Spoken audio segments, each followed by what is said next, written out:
Siamo a Lorenzago di Cadore con Angelo Gerardini e la sua mostra fotografica dal titolo Da Cracovia al Cridola. Come è nata questa mostra e cosa vuole rappresentare? Diciamo che quando è arrivata la notizia che il Papa arrivava a Lorenzo era un avvenimento al di sopra della nostra portata, per cui ho cercato di documentare a modo mio i vari aspetti diciamo, dell'avvenimento.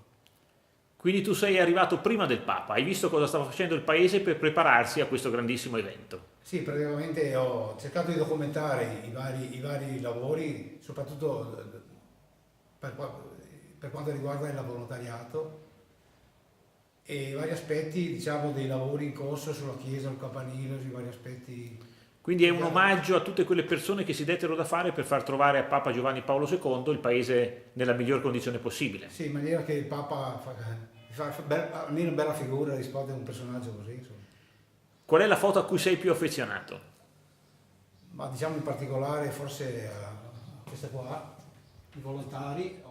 Ecco, quindi tutte le persone semplici che si davano una mano e che volevano appunto abbellire il loro paese. Sì, praticamente sono fatte delle foto dietro le quinte dove non c'erano i fotografi, ora, perché il fotografo interessava il protagonista.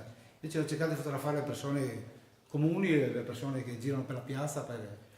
Quindi questa sarebbe una mostra che sarebbe piaciuta molto a Papa Giovanni Paolo II che amava le persone che lavoravano. Penso proprio di sì. Bene, quanto rimane aperta questa mostra? E dunque rimane aperta fino al 20 agosto. Con quale orario?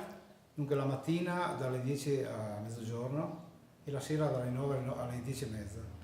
Siamo nel palazzo del municipio, all'ultimo piano, e quindi buona mostra e alla prossima.